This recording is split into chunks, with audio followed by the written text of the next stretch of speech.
নমস্কার, আমি সঞ্জীব সরকার। আমি জানতে পারলাম যে ২৪ ঘন্টা লাইভ একটি সংবাদ মাধ্যম, একটি গণমাধ্যম, তারা ১ বছর পূর্ণ করল। গত ১৫ই এপ্রিল তাদের জন্মদিন ছিল।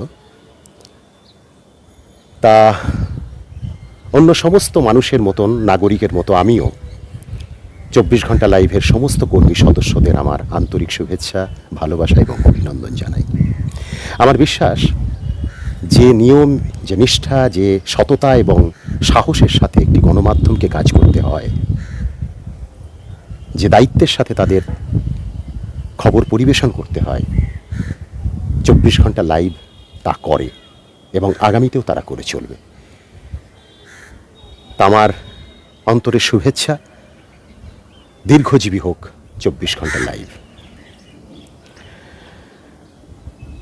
সংবাদ মাধ্যম বা কোনো গণমাধ্যম নিরপেক্ষ হোক, এটা অন্তত আমার বিশ্বাস হয় না, বিশ্বাস করতে মন চায় না। সমস্ত গণমাধ্যম, সমস্ত সংবাদ মাধ্যম মানুষের পক্ষে হোক, সাহসী হোক এবং সর্বোপরি সৎ হোক এবং যা উচিত তার পক্ষে হোক। তা আমার ধারণা যে সমস্ত ভালো যে সংবাদ মাধ্যম, সেই সংবাদ মাধ্যমগুলো নিশ্চয়ই ঠিক আমি যেরকম মনে হয় যে এরকম হওয়া উচিত, নিশ্চয়ই সেরকমই। এবার ব্যতিক্রমী তো থেকেই যায়। ব্যতিক্রমী না থাকলে আমরা প্রতিনিয়ত এরকম ভুয়ো খবর, এরকম মিথ্যে খবর কেমন করে পাবো এবং আমরা বিভ্রান্ত হই তাতে। তো সুতরাং এই ২৪ ঘন্টা লাইভ, এই যে গণমাধ্যম, এই গণমাধ্যমগুলো নিশ্চয়ই তাদের সেই দায়িত্ব বজায় রাখবে যাতে এই ভুয়ো খবর যারা ছড়ায় তারা নস্যাৎ হতে পারে, তারা ধূলিসাৎ হয়ে যেতে পারে। একটা খুব কঠিন পরিস্থিতির মধ্যে আমরা চলছি, এটা আমরা সকলেই জানি। আমরা সকলেই এখন গৃহবন্দী অবস্থায়। তা আমি যেটা বলতে চাই, ২৪ ঘন্টা লাইভের মধ্যে দিয়ে যারা ২৪ ঘন্টা লাইভের দর্শক, সে সমস্ত মানুষের কাছে আমি একটা দুটো কথা বলতে চাই যে দেখুন, এখন এই সময়টার মধ্যে আমরা সকলেই খুব হতাশার খবর, নিরাশার খবর, আমরা এই ধরনের খবরই তো সবসময় পাচ্ছি।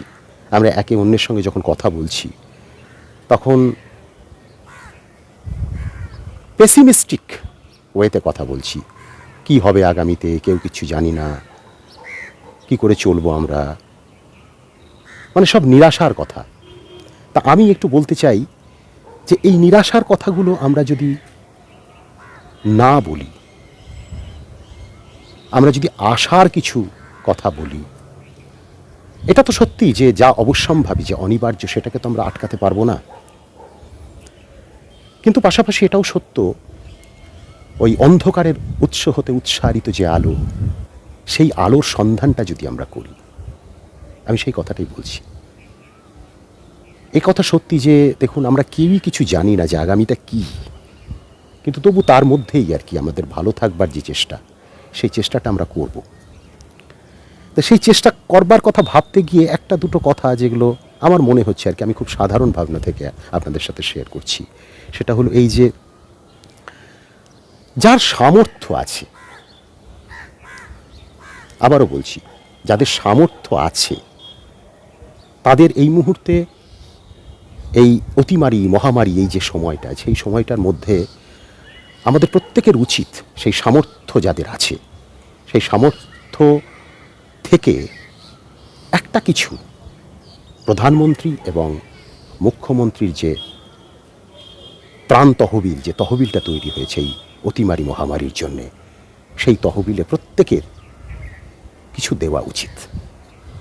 এটা আমার মনে হয় নাগরিকের কর্তব্য। এই ভাবনাটাকে সম্পূর্ণরূপে দূরে সরিয়ে রেখে যে আমার পছন্দের কিংবা অপছন্দের কোনো সরকার এখন কেন্দ্রে কিংবা রাজ্যে আছে কি না, এই ভাবনাটাকে সম্পূর্ণ সরিয়ে রেখে একটিকে নাগরিকের কর্তব্যের জায়গা থেকে আমার মনে হয় এটা করা অবশ্যম্ভাবী, এটা করা উচিত। দ্বিতীয়ত, আমি আমার ব্যক্তিগত জায়গা থেকে শিক্ষাটা আমার হয়েছে আর কি, সেই জন্যই আপনাদের সাথে শেয়ার করছি যে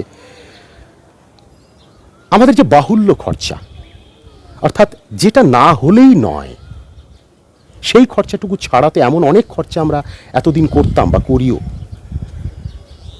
সেই খরচাটা আমার মনে হয় আর কতটুকু করব সেই ভাবনাটা কিন্তু আমাদের ভাবিয়েছে এই করোনা।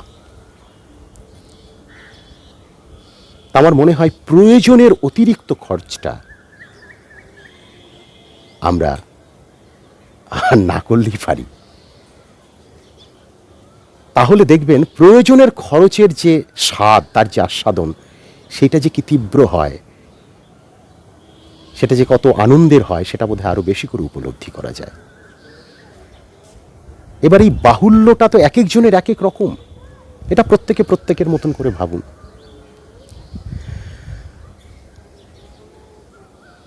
আরেকটা বিষয়, যেমন এখন বাইরে বেরোনোটা তো আমাদের একরকম বন্ধ, মানে বন্ধ বলতে প্রয়োজন তো হয়, প্রয়োজনে বেরোতেই হবে, একদম ঘরের মধ্যে তো সব কিছুই মজুদ থাকে না, কিছু কিছুর জন্য তো বাইরে বেরোতেই হয়। কিন্তু বাজারঘাটে এখনও শুনতে পাচ্ছি, দেখছি যে প্রচুর মানুষের ভিড় হচ্ছে, তারা লকডাউন মানছেন না। এবার তাদেরকে জিজ্ঞেস করা হলে তারা বলছেন যে বাজার করতে এসেছি বা প্রয়োজনীয় ওষুধ নিতে এসেছি, তখন তো আর কিছু বলার থাকে না, তো স্বাভাবিক আর কি। কিন্তু আমার মনে হয় আর কি যে আমরা যদি একটু সঙ্গবদ্ধভাবে ভাবতাম, আমি জানি না সেটা কত দূর পর্যন্ত সম্ভব, মানে যেমন ধরুন আমি যেখানে থাকি সেটা একটা অ্যাপার্টমেন্ট, একটি সিঙ্গেল অ্যাপার্টমেন্ট, এবং সেখানে 13টা মতো ফ্যামিলি থাকেন। তা এইরকম অজস্র লক্ষ লক্ষ অ্যাপার্টমেন্ট আমাদের দেশে আছে, পৃথিবীতে আছে, এবং কিছু কিছু জায়গায় তো আবাসন আছে যেখানে অনেকগুলো অ্যাপার্টমেন্ট মিলে হয়তো একটা আবাসন।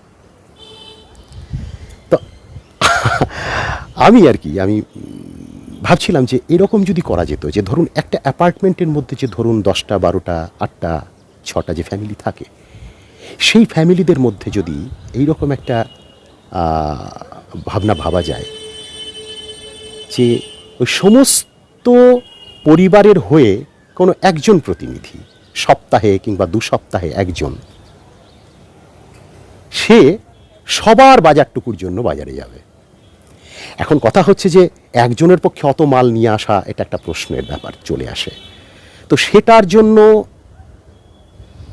একটা, যদি গাড়ি থাকে নিজের গাড়ি, না হলে একটা রিক্সা কিংবা একটা ছোট ভ্যান ট্যান, এরকম কিছু একটা ব্যবস্থা করে যদি একজনের জায়গায় দুজন, আমি বলছি যে একজন দুজন মানুষ যে হয়তো ওই অ্যাপার্টমেন্টের সমস্ত 7 দিনের, আগামী 7 দিন বা 15 দিন বা 10 দিনের যে একদম নিত্য প্রয়োজনীয় জিনিস, সেই নিত্য প্রয়োজনীয় জিনিসটা যদি খরিদ করে নিয়ে এসে প্রত্যেকের বাড়ির দরজায় রেখে দেয়, এবং সেই আবাসিকরা তাদের পেমেন্টগুলো পেটিএমে বা অনলাইন পেমেন্ট হতে পারে, বা নিজেদের মধ্যে তো পাশাপাশি দরজা, সেখানে হাতে হাতে খরচগুলো ডিস্ট্রিবিউটেড হয়ে যেতে পারে, তার দাম টামগুলো।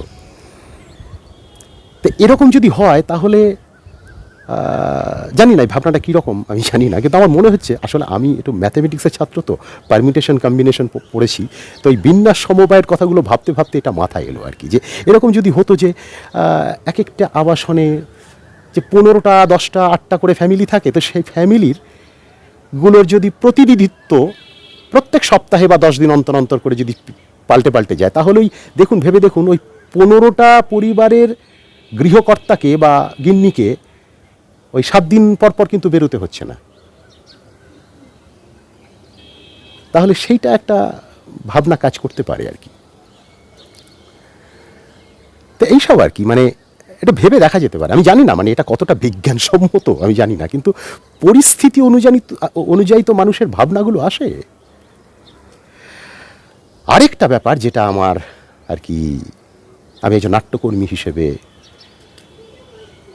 যে শিক্ষাটা পেয়েছি এবং যেটাকে আমি খুব অন্তর থেকে বিশ্বাস করি আর কি, সেটা হলো এটাই যে মানুষ ঈশ্বরের শ্রেষ্ঠ সৃষ্টি, কিন্তু এটা শুধুমাত্র একটা কথার কথা হয়ে তো নয়, এটাকে প্রমাণ করতে হয়, মানুষকেই প্রমাণ করতে হয়।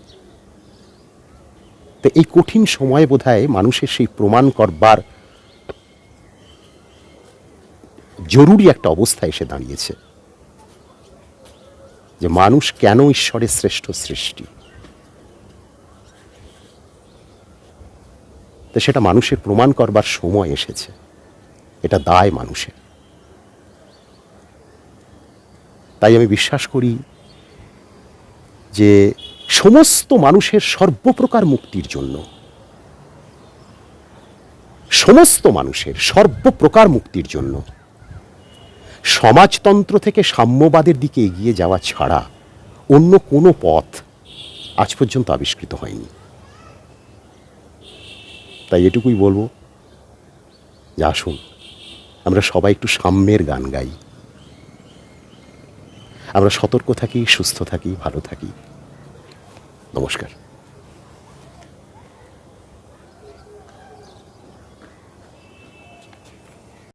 বন্ধুরা, অযথা ভয় পেও না। করোনা ভাইরাস থেকে মুক্তি পাওয়ার জন্য সচেতনতার দরকার। আমি তো আমার হাত বারবার করে হ্যান্ড ওয়াশ দিয়ে ধুচ্ছি। তোমরা বারবার হ্যান্ড ওয়াশ করছো তো? कोरोना से बचने के लिए उपाय करें कि मास्क पहने, भीड़ से बचे, बार-बार